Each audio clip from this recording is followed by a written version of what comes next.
Mas hoje eu não vou ter motivo para falar mal, não.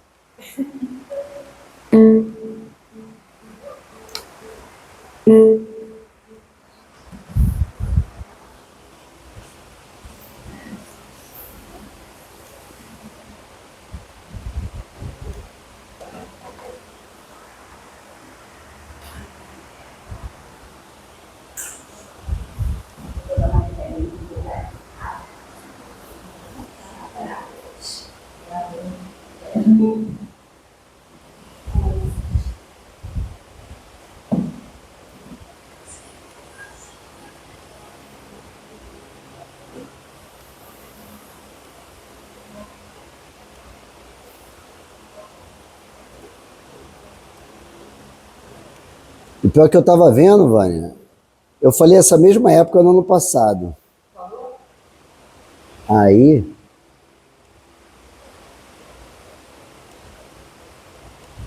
só que aí eu falei sobre a Páscoa, né? Ah, é verdade. Falou como é. Quase que eu repito. Quase que eu repito. E também foi a mesma coisa, tinha pouca gente. Ó, a Rita chegou.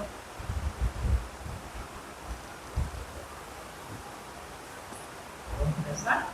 Vamos, deixa eu só pegar aqui o...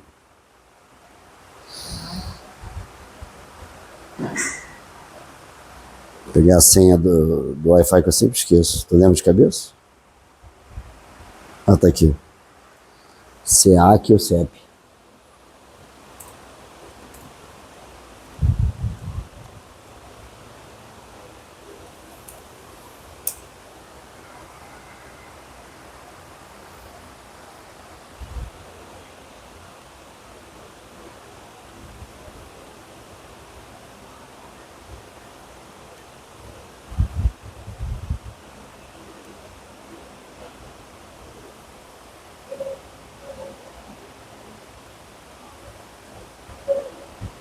Tá rodando, né?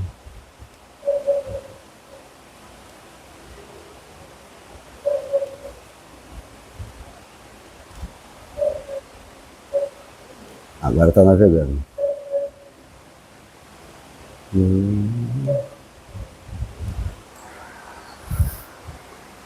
Vamos.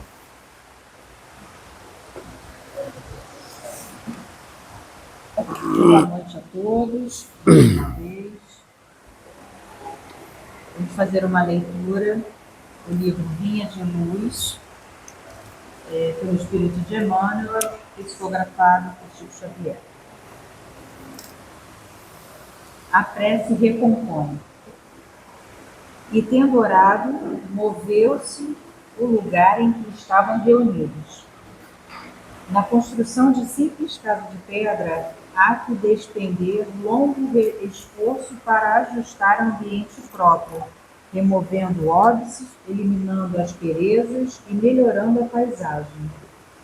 Quando não é necessário acertar o solo rugoso, é preciso muitas vezes aterrar o chão, formando leito seguro à base forte.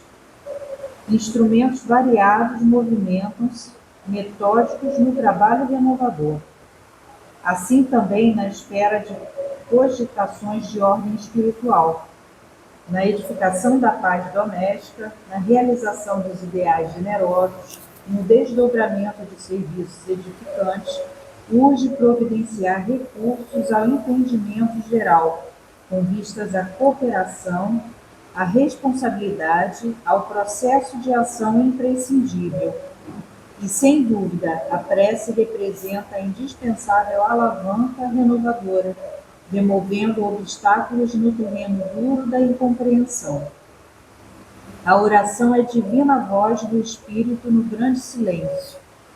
Nem sempre se caracteriza por sons articulados na conceituação verbal, mas invariavelmente é prodigioso poder espiritual, comunicando emoções e pensamentos, imagens e ideias, desfazendo empecilhos, limpando entradas, reformando concepções e melhorando o quadro mental em que nos cabe cumprir a tarefa a que o Pai nos convoca.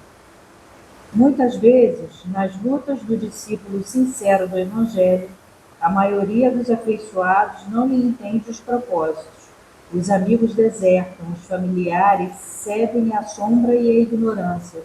Entretanto, basta que ele se refugie no santuário da própria vida, emitindo as energias benéficas do amor e da compreensão, para que se mova na direção de mais alto o lugar em que se demora com os seus.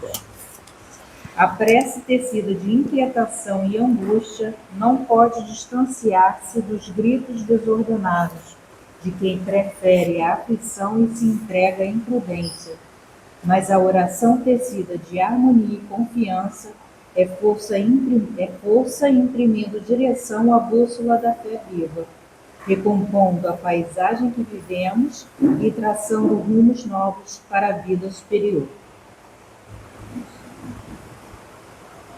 Pai amado, Mestre querido, aqui estamos para mais uma noite de estudo, mais uma noite de serviço ao próximo, à espiritualidade e para o nosso próprio desenvolvimento. Pedimos a vossa permissão para o início da nossa reunião de hoje e pedimos a sua inspiração para o nosso irmão Brenner, que irá nos falar sobre a estranha moral.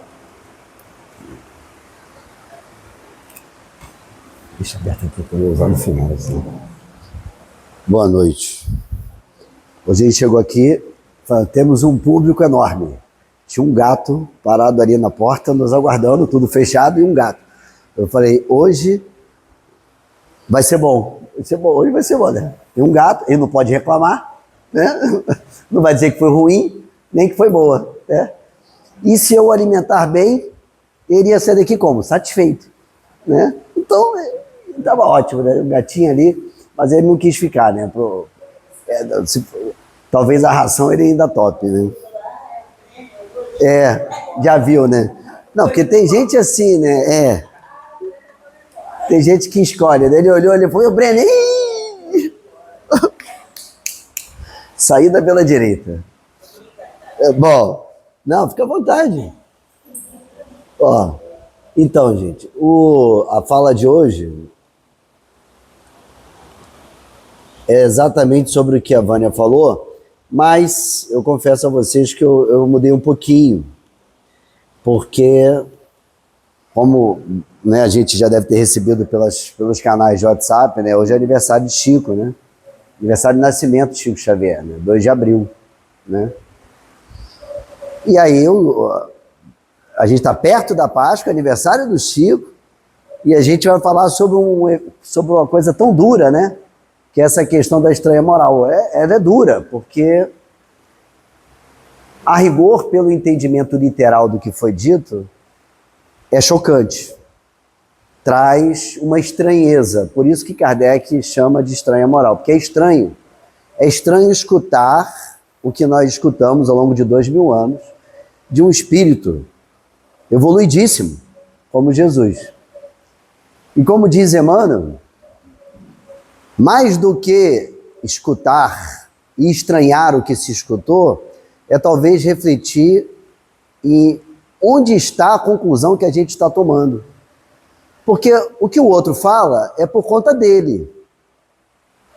Mas quem escuta é por nossa conta.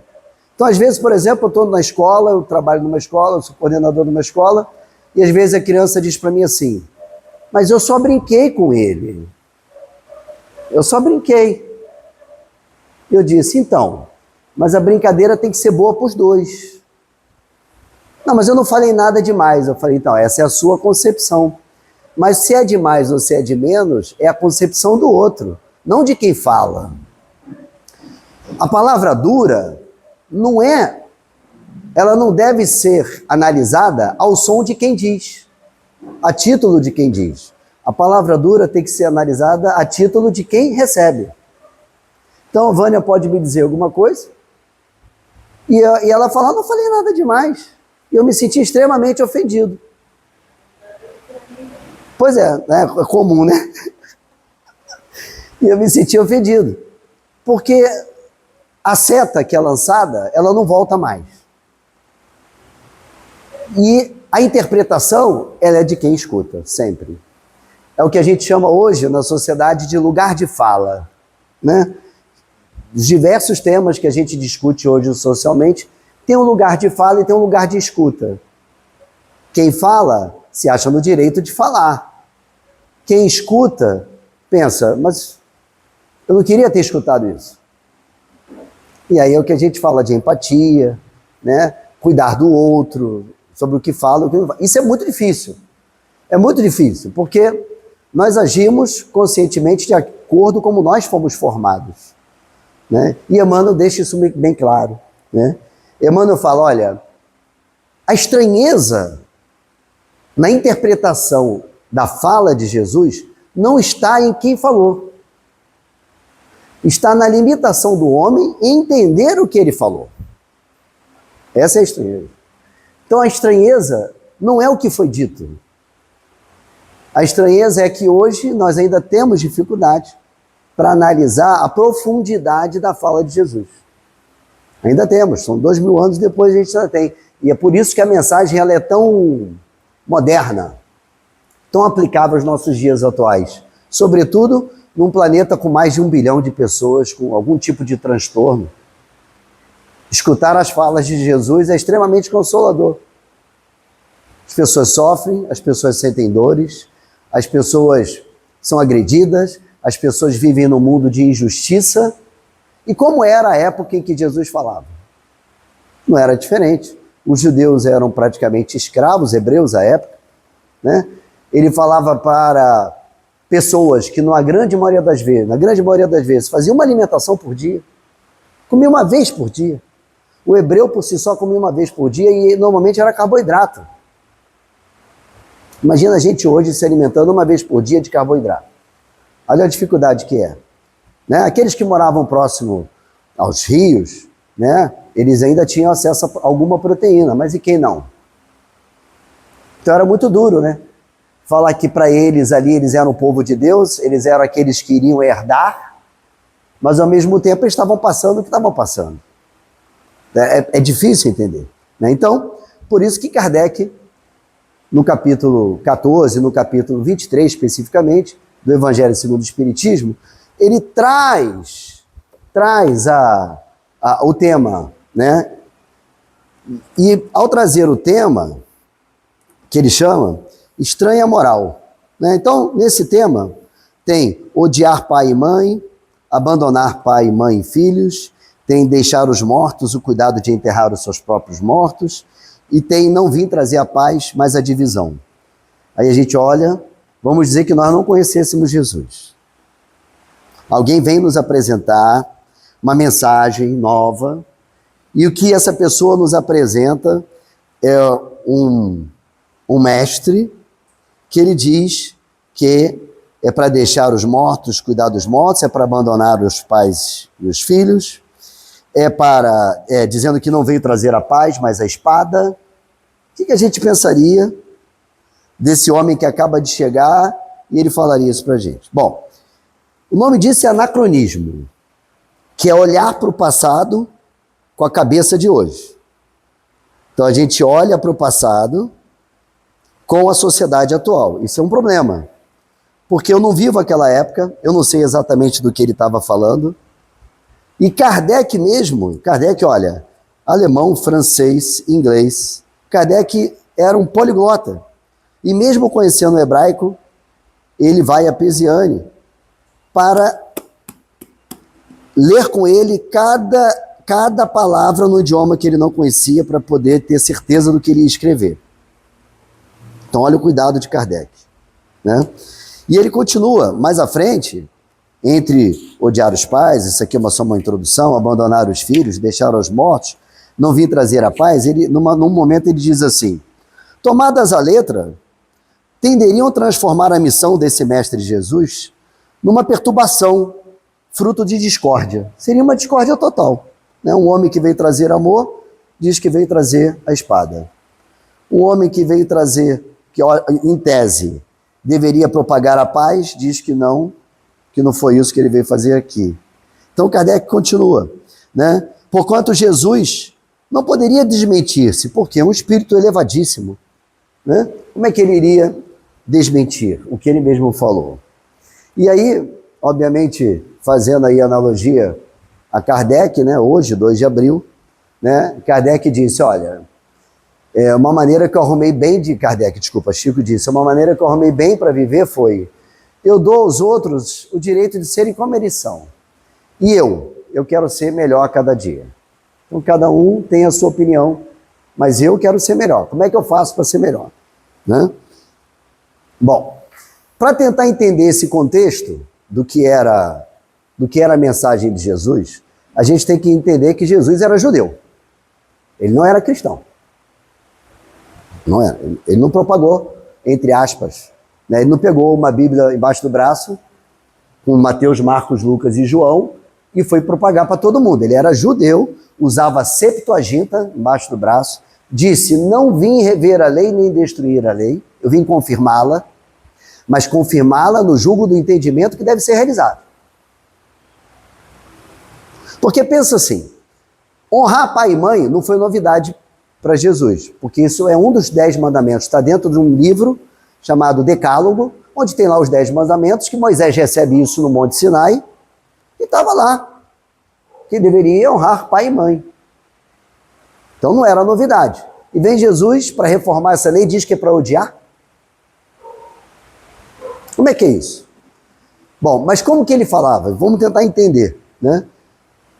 Comunicação de Jesus como hebreu, rabino, tanto que ele era chamado de rabi, conhecia a Torá de ponta a ponta e mais o que você quiser. Ele utilizava um instrumento para se comunicar com todos aqueles que ele estava ali falando, que eram os hebreus, que era a Septuaginta, que era a Bíblia da época hebraica. E como é que ele se comunicava? Né? Ele se comunicava utilizando os símbolos naturais da comunicação da época. Quais são os 4 níveis dessa exegese, que é chamada exegese bíblica hebraica? Já falei isso aqui para alguns. Tem o pesha, ou peshat, que é sentido literal da coisa. Você entende, na primeira coisa que fala, você já entendeu o que é. Isso é um ensinamento. Além desse ensinamento, tem o remês, que seria ali o aroma de uma fruta. O peixe tem a cuxa, é a caixa, né? É a casca. O remês é o aroma. Você está sentindo o cheirinho do que ele quer dizer. É assim que os rabinos se comunicam. Mas você fala assim, poxa, para nós é tão difícil, porque nós não somos hebreus, né? Mas para a época era fácil até o remês. Então o peixate era fácil, o remês também se entendia o que se queria dizer, que chama semente.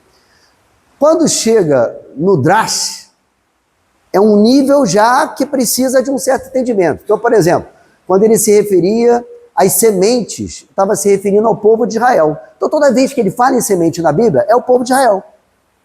Se você olhar, semente é o povo. Se ele fala em sentir, na época, sentir é conhecer. Então, isso é o drash. E o último nível, que é o nível em que Jesus se comunicava do drash para cima, é o sod, que é o chamado místico. Vocês devem lembrar dessa passagem que uma vez ele chega para os apóstolos e fala: a vós é dado conhecer os mistérios do reino de Deus, a eles não. Os apóstolos num barco, e Jesus fala: vós conheceis. Esses que eu vou sair para propagar e vou falar na margem, não conhecem. Mas a vocês é dado conhecer, que é o chamado místico, é aquele em que só quem conhece a lei, a Torá, é capaz de interpretar e deduzir o que Jesus está dizendo. Então, essa era a maneira de se comunicar à época. Você tinha 4 níveis. O que se influencia nas parábolas? Tudo. Porque o que são as parábolas? São objetos de reflexão, são textos de reflexão, em que cada nível de entendimento é necessário para você entender qual é o conceito daquela parábola. Então, vamos avançar mais um pouco. Acho que travou aqui. Então, vamos lá. Espera aí. Como ele travou lá naquela, eu vou voltar aqui.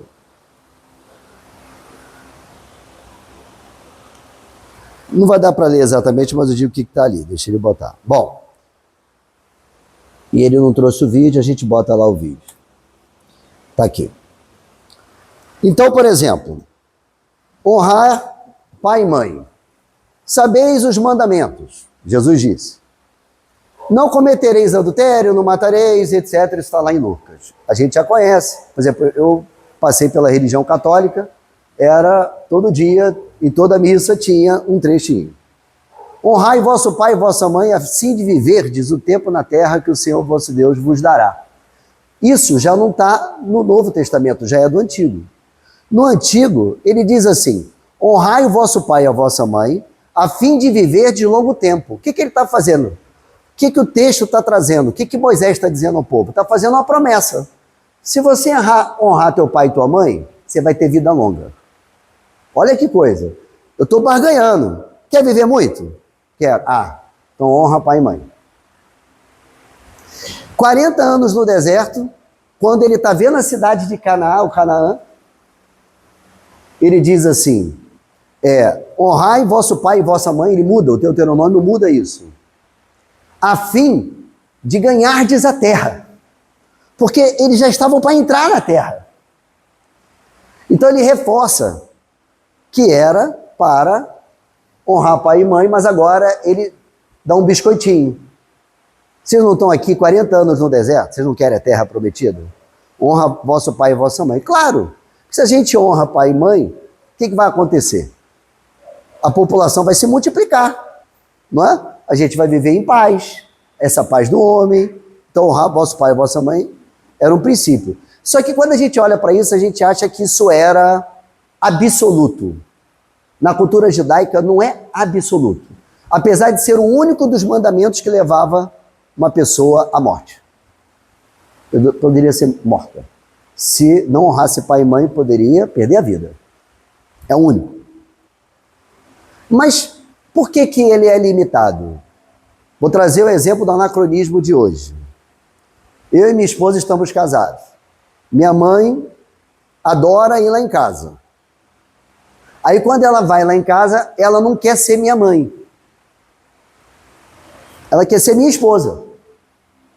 Porque ela quer se intrometer, por exemplo, estou dando exemplo, tá, gente? Não estou falando mal da minha mãe, não. Ela quer se intrometer na minha vida, ela quer dizer como vai ser. Então, honrar pai e mãe é dentro da figura de pai e mãe. Mãe, você não está sendo mãe agora, você está querendo ser esposa. E eu vou ter que te dar um limite. Mas quando você deu o limite, você deixou de honrar pai e mãe? Ao pé da letra? Sim. Pelo nível da exegese lá do Pechat? Sim. Porque eu tive que dar uma bronca nela. E que filho dá bronca em mãe? Mas por que eu dei a bronca nela? Porque ali naquele momento ela não estava se comportando como mãe. Ela estava se comportando como esposa. É o caso da mãe, por exemplo, que teima, idosa, teima, que vai fazer tal coisa e você tem que cuidar dela. E porque você precisa respeitar, você diz não. Você faz o que você quiser porque você é minha mãe? Não. O que você faz? Vai passar pelo braço, vai falar, vai tomar o remédio que eu quero, que foi indicado pelo médico. Mas você está me desrespeitando, não estou não. Você está desonrando o pai e mãe. Não, não estou, porque nesse momento você não está sendo mãe. Nesse momento você está sendo minha filha. E não é isso que diz o Espiritismo? Dentro de casa, eu tenho a minha esposa, mas ela pode ter sido minha irmã, numa outra existência. Eu tenho a minha mãe, pode ter sido minha neta, minha filha, numa outra existência. Então, o papel é espiritual. O papel não é material. Não, o papel não é de pecha. Não é literal o papel. Ele é drash. Ele está no terceiro nível de entendimento e reflexão. E aí ele diz aqui, vamos ver se... Eita, hoje eu estou bem pra caramba, hein? Espera aí. Acho que não vou conseguir não. Porque esse aqui é importante.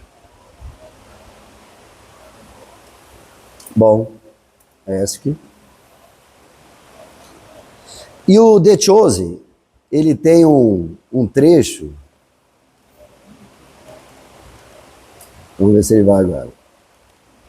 Bem interessante. Parece que todos acham que sabem por que eu estou. Vocês acham que eu vim trazer a paz à terra? Eu não vim trazer a paz, mas a espada. Me refiro à divisão. seja dentro dos lares ou fora deles. Quando alguém escolhe me seguir, pode significar que em cada casa 5 serão divididos, 3 contra 2 e 2 contra 3. Por quê? Porque isso com a alma de poder. Não é a minha intenção dividir famílias, mas o custo de me seguir pode significar que as pessoas serão odiadas por aqueles mais próximos que daquele comunidade deles. Desculpa, mas honrar pai e mãe não é um dos mandamentos. Honrar seus pais é uma das mais altas obrigações sociais e espirituais, mas não é maior que seguir a Deus. Quem ama seu pai ou sua mãe mais do que um, não divide. Então é isso, imagina a gente, hebreu, seguindo a lei de Moisés, e tudo que era contra a lei de Moisés era colocado de lado. E chega um homem e diz: eu vim para dividir. Eu vim para dissolver a sua família. Porque ao me seguir, vocês encontrarão tribulações. Ao fazer o que eu faço para vocês fazerem, vocês sofrerão, não serão entendidos. Então, Jesus ali, naquele momento, ele está dizendo, mas não é conta, porque olha só como é a profundidade do ensinamento. Se ele só diz assim, me segue, não tem reflexão. Mas ele fez questão de dizer, me segue, que vocês vão ter tribulações. E essas tribulações vão acontecer, inclusive, no seu lar. Não é assim dentro de casa? Às vezes até dentro da doutrina mesmo, né? Minha esposa é espírita, eu sou espírita. Mas eu nem sempre fui espírita, minha esposa nem sempre foi espírita. Então, às vezes, dentro de casa, a gente não faz isso também? Ah, você voltou da casa espírita, tá pior. Não é assim? Você tá pior. É isso que você aprende na casa espírita, que quer te cutucar. É isso que você aprende na casa espírita, porque tá me levando à reflexão. Não é isso não. Eu não aprendo isso. Mas é para você me cutucar também? Ou é só para eu aprender? Então, o cuidado que Jesus teve é muito duro. É duro, mas tem que ser. Mas vamos entender a palavra odiar também. Porque odiar, ela, como diz Emmanuel e como diz Kardec, também na introdução do Evangelho, Kardec diz assim,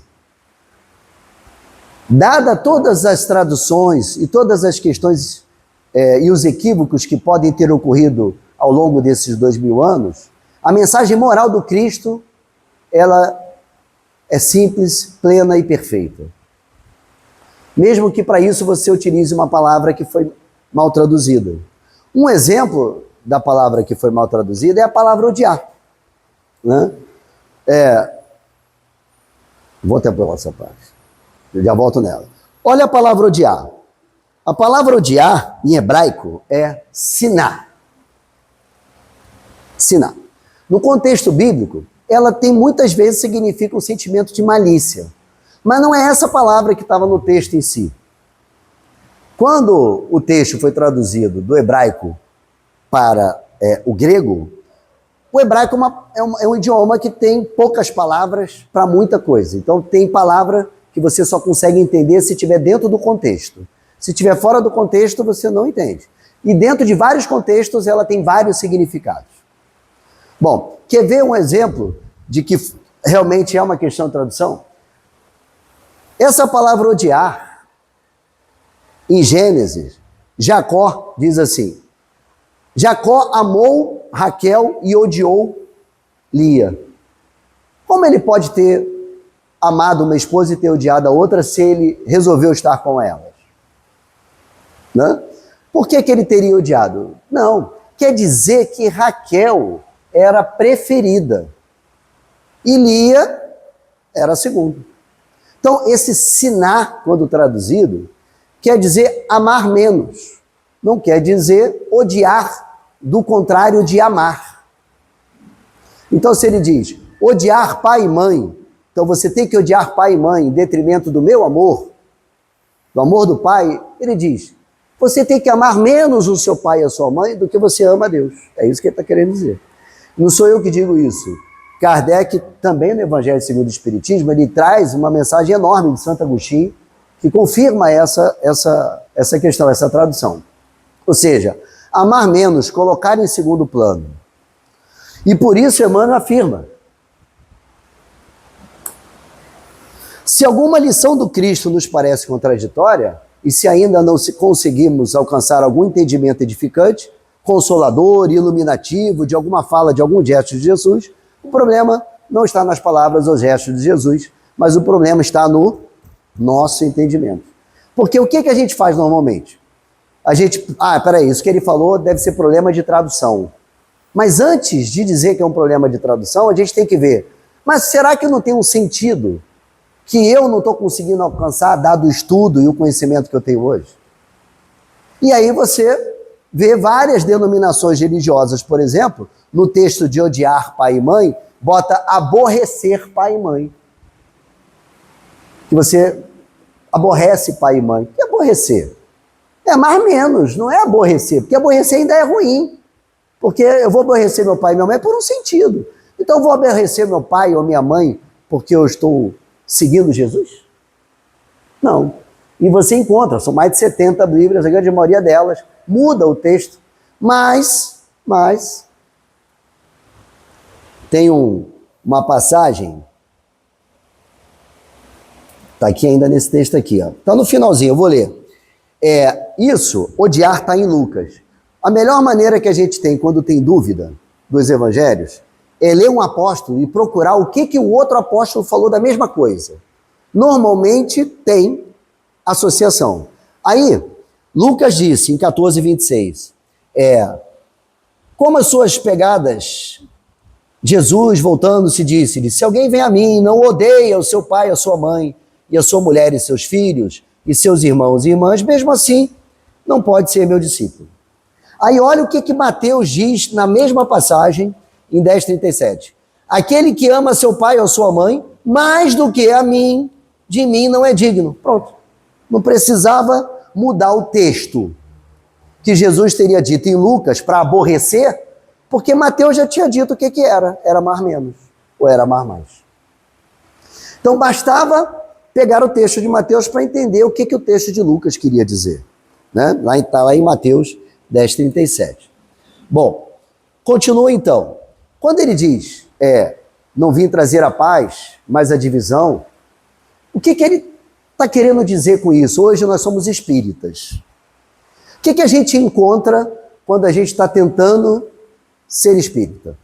Porque o que é ser espírita? Todo palestrante que vem aqui, toda pessoa que fala de espiritismo sempre fala como se reconhece o espírito. Aquele, né, que faz o quê? Que tenta domar as suas más inclinações, a lei do progresso. Se é isso, tá bom. Então todos somos espíritos e a gente está tentando fazer isso. Que paz é essa que ele está falando? Não vim trazer a paz, mas a divisão. Que quando a gente tenta fazer exatamente como Jesus disse, o que acontece? A gente arruma um combate. E esse combate começa por nós mesmos. O primeiro combate é comigo. Porque eu sei que eu não posso fazer aquilo, mas eu faço. Eu sei que eu não quero fazer aquilo, mas eu faço. E tem hora que eu me sinto bem fazendo, que é pior ainda. Então, essa paz, onde é que Jesus deixou? Né? Primeiro ele fala, eu não vim trazer a paz. Mas lá na frente, em João, ele fala assim, eu vos deixo a minha paz. Não a paz do mundo, mas a minha paz. Como é que ele pode dar dois sentidos à mesma palavra? Lembra do hebraico? Esse idioma pobre? Essa língua pobre? Mas ali ele estava além do idioma. Ele já estava falando no sentido.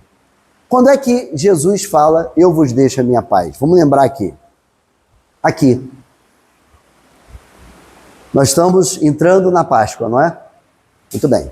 A Páscoa, conhecido em hebraico por Pêssah, Jesus não comemorou Páscoa. Né? Ele foi a próxima Páscoa, mas ele não comemorou a Páscoa. Ele comemorou o Pêssah. Todo mundo lembra o que foi o Pêssah? Né? Quando o povo hebreu fugiu do Egito, né? O que aconteceu? Para representar esse dia que é esse dia em que o povo hebreu consegue de novo a sua liberdade, eles comemoram essa passagem. E o Pêssah vem por conta daquela passagem que era pintar os umbrais das portas com os sangues de carneiros, né? Colocar o sangue de carneiro, porque aí o espírito da morte passaria por cima. Isso quer dizer Pêssah, passar por cima. Então, é o Pêssah. E aí, Jesus estava há uma semana, menos que isso, quando ele entra em Jerusalém, né, quando ele está tendo ali uma festa, uma grande festa, e tem até discordância sobre esse período que ele entra, se foram 6 dias antes ou se foram 6 meses antes, porque aquela festa em que recebem Jesus com o Domingo de Ramos, com os ramos, né? Aquela festa ela acontece entre agosto e setembro, é no mês de Tirei, 15 do mês de Tirei, mais ou menos. O mês de Tirei é agosto, setembro. Aí, como é que aconteceria, como é que aconteceu dele, né? Tá comemorando uma festa em agosto e setembro, mas só ser morto e crucificado em abril e maio? Então, esses 6 que foi contado, provavelmente não foram 6 dias, mas isso é uma opinião minha particular e do Severino Celestino da Silva, que também fala alguma coisa nesse sentido.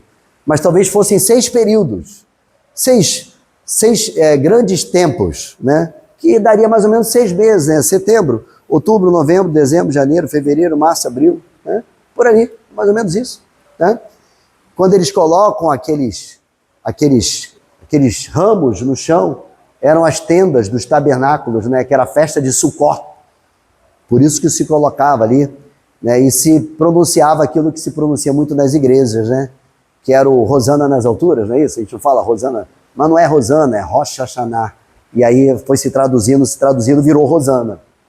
O Rosh Hashanah quer dizer salve. Rocha quer dizer salvar. Rosh, salvar. Na quer dizer me salva. Então, Rosana nas alturas era Rosh Hashanah, me salva. Então estava colocando na festa do Sucó aquele, que seria o Domingo de Ramos, não seriam 7 dias. Bom, e aí, olha que interessante. No mesmo texto que João fala sobre a paz, ele está falando sobre se me amais, observarei meus mandamentos e rogarei ao Pai, que ele vos dará outro paráclito. O que é o paráclito? É o consolador. Paráclito quer dizer advogado, a nossa amiga advogado. Quer dizer advogado, consolador, aquele que desafia, aquele que contesta a lei. E ele fala, vou lhes dar outro. Ele vos dará outro consolador, para que convosco permaneça para sempre o Espírito de verdade. E no nosso livro, a Gênese, quem é esse consolador? A doutrina espírita. Na verdade, as verdades espíritas. Esse é o consolador, né? E no mesmo texto, ele então segue dizendo, deixo-vos a paz. Minha paz vos dou, não vô-la dou como o mundo a dá. Não se perturbe, nem se intimide o vosso coração. Olha a paz que ele está dizendo. A paz lá de trás, quando ele começou com os apóstolos, ele falou, essa é a paz da perturbação. Que eu não vim trazer essa paz, porque essa paz aí é a paz do mundo. O que é a paz para a gente hoje? Vamos lá, o que é a paz? Tem um emprego bom, estou vivendo bem, estou me alimentando, tenho uma casa para morar, minha família é uma família alegre, não tenho problema de saúde, eu estou em paz. Só que quem é que vive verdadeiramente a paz? Porque você já reparou que quando a gente não tem nenhum problema financeiro, vem o de saúde? E quando a gente está com problema de saúde, às vezes também vem o financeiro. E a gente acha que tem controle disso. A nossa paz é uma paz de um período muito pequenininho. Então não podia ser essa paz que Jesus estava falando. Porque a paz que ele falou que ia deixar para a gente foi uma promessa. Eu vos dou a minha paz. Não se perturbe nem se intimide, porque a perturbação era exatamente essa, né? A perturbação é essa que a gente vive, porque a gente coloca a nossa paz como resultado do mundo externo. Se o meu amigo é legal, se a minha esposa é boa, se eu tenho um emprego bom, se eu tenho saúde, eu estou em paz. Mas essa paz é a paz efêmera, etérea, não é aquela que te fala, ela é boa, ela é ótima, porque se ela não fosse boa, a gente não gostaria. Ela é ótima. Mas não é essa paz que ele está falando. Porque ele não poderia ter prometido isso a todo mundo. Mas o dia que a gente conhecer essa paz, aí a gente vai viver num mundo de felicidades, um mundo feliz. Porque essa é a paz que tem. E aí, quem não passou por problema de paz? Eu trouxe aqui o Chico, né, aproveitando o aniversário dele hoje. E aqui, esse é um livro do Carlos Basseri, Histórias e Sábias Lições de Chico Xavier. Tem aqui, passar rapidinho pela história do Chico, né? 5 anos de idade, ele perde a mãe. Então ele diz assim: aos ternos 5 anos ficou órfão de mãe e foi pelo pai levado a residir com a madrinha, uma senhora perturbada que o espancava com frequência, pegava garfo, furava a barriga do Chico, todo dia. Deixava o Chico com fome. Uma criança de 5 anos. E o Chico tinha um quintal no fundo da casa que ele ia brincar. Na cabeça dele, de espírito evoluído, ele estava brincando, mas ele estava de castigo, sem comida. Continua. Uma senhora perturbada que o espancava. Sofrendo então as agruras da falta de alimento, Chico, brincando no quintal, onde era sempre deixado. Quem é que pode brincar sempre no quintal com fome? Passou de maneira muito natural para a compreensão infantil, ao receber a visita de um cão enorme, que trazia para ele um jatobá. Você já viu um jatobá? Já viu um jatobá? Alguém já viu? Depois procura um jatobá. Parece até meio que um abacate. Uma casca dura. E por que o cão trazia isso para ele? O jatobá, ele é rico em nutrientes. Rico em nutrientes. E o cão vinha com aquele jatobá, parava do lado do Chico, deixava o jatobá. E o Chico tentava quebrar e não conseguia, porque era uma criança de 5 anos. Então ele pegava o jatobá, mordia o jatobá até quebrar e deixava para o Chico comer. E só saía do lado do Chico depois que o Chico comia. E foram anos assim, o Chico se alimentando de jatobá. Essa história é muito parecida, que aí a gente como espírita às vezes fala assim, não precisa ler o Velho Testamento. Mas se você for em Reis, você vai ver que o profeta Elias escutou de Deus, que segundo ele era Deus, e disse, vai para o deserto, que lá te darão de comer. Ele, no deserto? Como que alguém vai me dar comida no deserto? Confia. E ele foi. E o texto, em Reis, diz assim, e todo dia um corvo levava água, frutas e carne para Elias. E a gente acha essa história estranha, mas acredita na do Chico. Porque o Chico viveu perto da gente, ele comia o que a gente comia, todo mundo sabe que ele existiu, né? A gente sabe que o Chico existiu. Então a gente acredita. Mas por que não acredita no de Elias? O Deus é diferente? E olha o que o Chico disse. Conta o médium que o citado cachorro chegava sempre no mesmo horário, trazendo esse jatobá. Trazia entre os dentes, depositava aos seus pés, quebrava para ele. Emocionado, isso ele dizendo para Carlos Bacelli. Chico explica então que o dócil animal, aí olha o que ele fala, o qual ele nem saberia dizer se tratava um cão da terra ou do além. Chico vivia nos 2 mundos. Chico ele falava, Emmanuel, eu tenho uma mediunidade, que eu vejo a pessoa chegando e eu sei que ela vai morrer. Não dá para bloquear essa, não? E vivia nos 2 mundos. E o cão mesmo, ele não sabia se era um cão encarnado ou desencarnado. Mas o jatobá estava lá. Então, Chico tinha paz? Essa paz que a gente quer? Continua. Durante muito tempo, até o casamento do pai com a boníssima dona Cidália, que o retirou da infeliz tutela da madrinha, aqueles jatobás que eram encontrados à margem de um açude, foram-lhe importante complemento alimentar, tendo em vista a sua fome que estava sendo saciada naquele momento. Então, esse era o Chico. Parou? Não. Não. Aí olha o que acontece aqui, na 110. Os presentes do Chico. Deus tem me concedido presente. Isso Chico falando a Carlos Bacelli. Que se à primeira vista parece ter sido pesados, na verdade não o foram. Ele tinha a impressão de que os presentes que ele recebia eram pesados. Minha esposa tem fibromialgia. Se perguntar para ela, é pesado? Ela diz, dói. E ela diz quase todo dia para mim, você não sabe o que eu sinto. Eu não sei mesmo. Eu não tenho fibromialgia. E aí o Chico continua. Aos 10 anos de idade, tive um enorme tumor no calcanhar, que me impediu de caminhar por muito tempo. Aos 10 anos. E não podia andar. A gente sabia que Chico tinha tido um tumor aos 10 anos? Não. Aos 20, sofri a chamada doença de São Guido, que muitas vezes na época atribuíam ao exercício da mediunidade.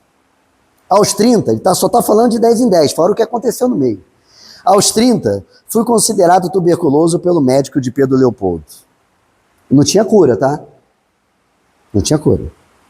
Aos 40, em consequência de uma grave retenção urinária, surgiram diversos tumores que se espalharam por todo o meu corpo.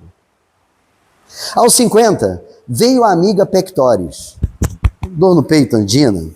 Aos 60, o infarto. Aí tem aquela história que mostra, né, ele no hospital, aqueles dois espíritos chegando ao leito do Chico, né, isso é muito retratado pelo aquele Carlos Vereza, né? Aos 70, o problema da locomoção complicou-se com uma pneumonia e uma superangina. Mesmo assim, eu não tenho direito de dizer que os presentes que Deus tem me enviado são pesados. Eles foram e são leves, em favor de minha necessidade de reajuste. Chico dizendo que ele tem necessidade de reajuste. Chico, imagina a gente. Olha como a misericórdia é boa. A gente não ia aguentar metade. Ele não falou aqui de 1931, quando ele termina o livro Parnaso Além Túmulo. Primeiro livro, terminou. Quando ele termina, ele observa a vela, trêmula, e ele acha estranho aquela vela. Então ele fecha o olho, enxerga, mas quando fecha o esquerdo, não estava vendo, estava tudo embaçado. Diz ele que deu aquele nervosismo, sabe quando a gente bota a mão no olho e não está vendo? Nessa hora apareceu Bezerra de Menezes. Bateu no olho dele, o olho endureceu. Procure um especialista na capital. Ele foi para Belo Horizonte, procurou um especialista, chegou em Belo Horizonte, o especialista, o oftalmo, bateu no olho dele, igualzinho Bezerra, o olho endureceu, perdeu a visão. E da direita, ele só tinha 20%. E aí ele pergunta no livro se esse seria um dos presentes que ele recebeu pelo primeiro livro. E Emmanuel teria dito a ele que ele iria ter que escrever 30 livros. No 30º ele fala, pronto, deu certo? Fala, não, agora tem mais 30. E ele escreveu mais 30, já estava indo para os 60. No final do 60º livro, bom, e agora? Agora, Chico, a gente quer dizer para você que a sua encarnação está sendo desapropriada. É o termo que ele usa aqui, Bacelli, não é o Brenner. Desapropriada. Não encontraremos uma pessoa, um espírito como você, com a qualidade, com as mãos limpas que tem, falado aqui pelo Mário na semana passada, as mãos limpas, para continuar esse trabalho. E ele pergunta a Emmanuel, e se eu me recusar? Ele fala, está no seu direito. E, inclusive, Bacelli, e a gente poderia duvidar, seguindo o tema da palestra da estranheza moral, que Emmanuel teria dito para ele, mas tu sabes se na reencarnação não está dito que você será jogado embaixo de um carro? Ele fala, estranho isso. Mas está no livro, quem quiser ler depois. Então, claro que o Chico não resolveu escrever os outros 40 livros por conta disso, né? Que era Chico. O que ele fez foi trazer a paz. Então, qual é a nossa paz? Qual foi a paz do Chico? Chico recebia uma doação com uma mão. Quando passava a próxima pessoa da fila, ele entregava. Cansavam de botar relógio, cheque. Chico fazia assim, pegava, passava para o próximo.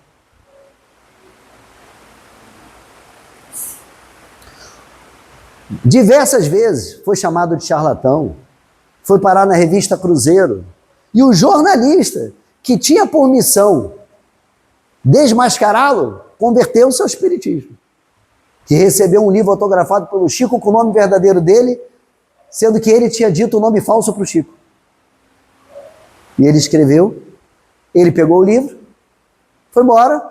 Quando chega em São Paulo, ele lê o livro, estava com o nome verdadeiro dele. Ninguém conhecia. Era um jornalista que estava ali com o objetivo de desmascarar o Chico. Mas quando ele abriu, a dedicatória era com o nome verdadeiro dele. Chico, mediunidade. Ele na fila, as pessoas na fila, seu Jorge, conhecido do Chico. Na fila, Chico psicografando.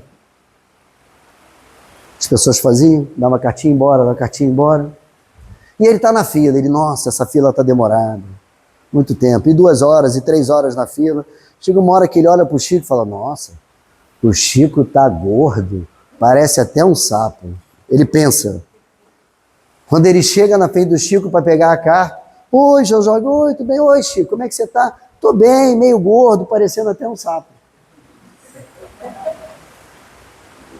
Estava na fila. Esse era o Chico Xavier. Por diversas vezes, humilde demais. Frederico Figner, quando desencarna, a gente só tem esses livros aqui, porque Frederico Figner botou a mão na massa, dinheiro e falou, eu vou imprimir todos eles. Porque ninguém queria imprimir livro espírita. As pessoas chegavam na casa espírita, na década de 30, 40, 50, 60, 70, eram fichadas. Tinha que botar o nome. Sabe aquele livro que tem ali? Então, aquele livro era para depois ir para uma delegacia, se fosse o caso. Eram fichadas. Os espíritas eram fichados. Frequentadores da casa espírita. Frederico sempre fala assim, eu vou imprimir. E todo mundo falou, vai quebrar, porque quando os outros souberem o que você está fazendo, não vão querer imprimir livros com você. E ele falou, eu vou imprimir. E depois Frederico Figner desencarna e escreve um livro chamado Voltei, do irmão Jacó. Aqui deve ter.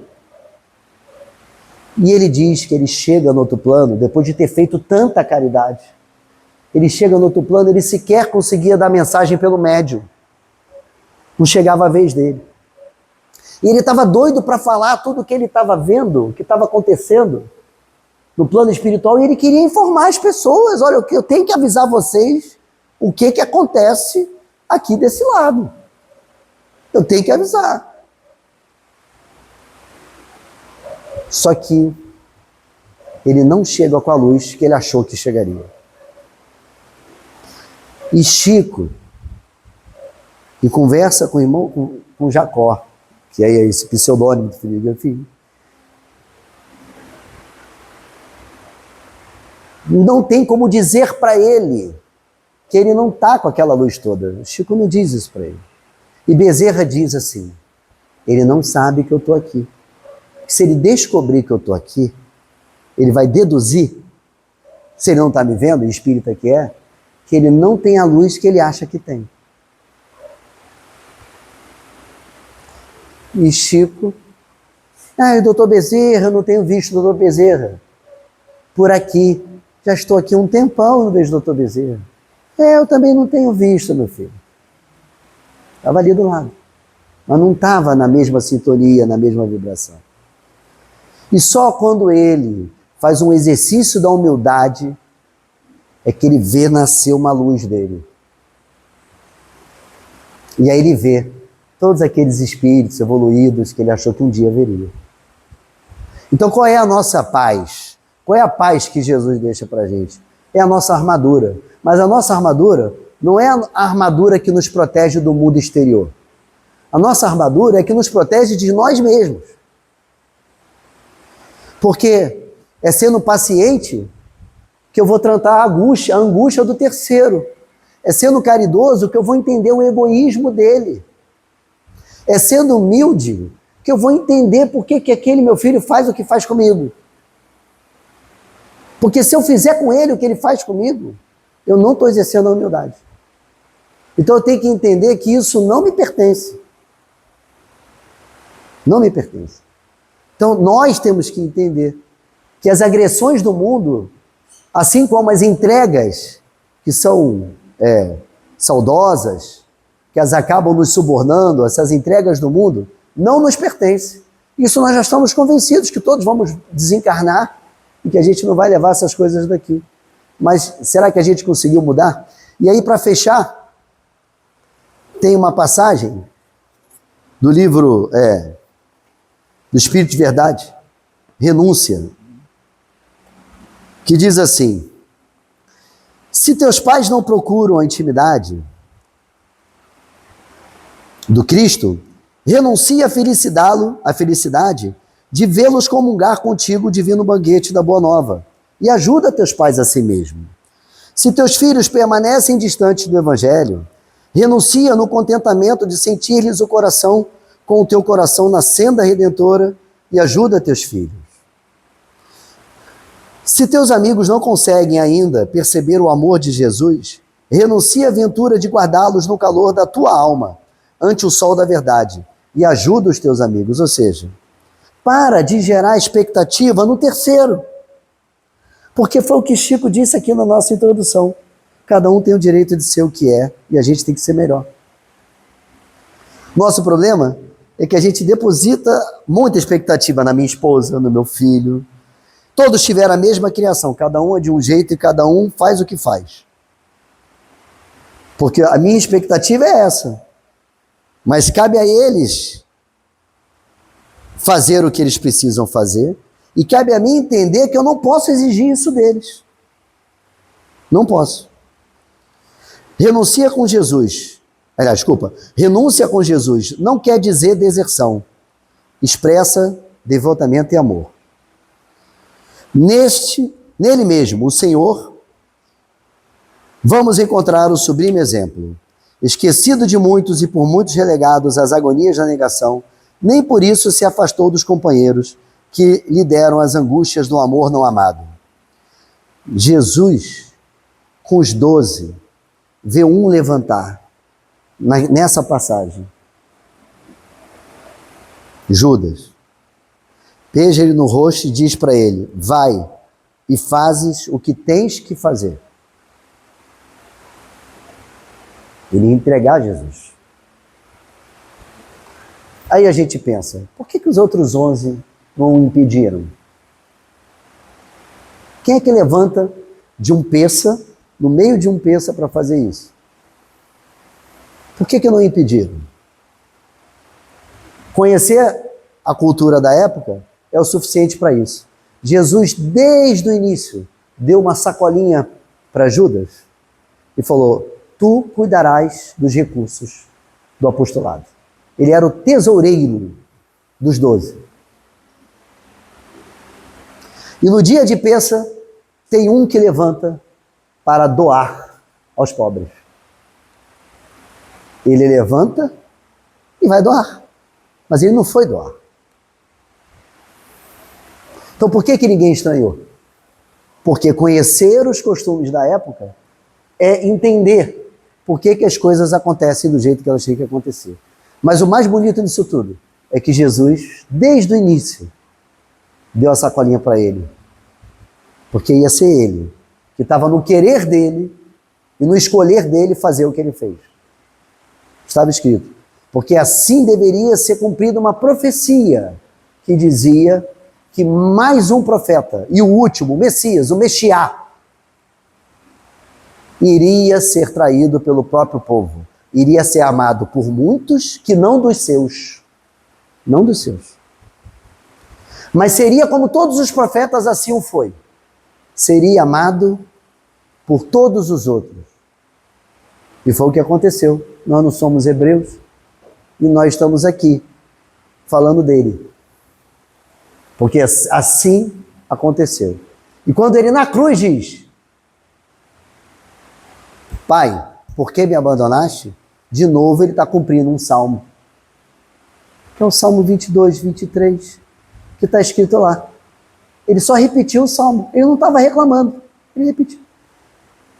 E ele diz, testicia, está consumado. A partir dali é com a gente. Porque Kardec pergunta, Chico pergunta, mas e a cruz? Ele fala, a cruz é a espada invertida. Quando ele diz, não vim trazer a paz, mas eu vim trazer a espada. A cruz é a espada invertida. Inverte a cruz. Porque Chico pergunta, para frente, nós oferecemos a cruz a Jesus. Porque quem ofereceu fomos nós. E atrás? O que vem depois? É a gente. Então, na frente, ficou para o povo hebreu. O verso da cruz ficou para a gente. E a cruz retirada do solo é a espada que a gente precisa combater. Então, Emmanuel faz essa comparação. Então é isso, gente. Obrigado.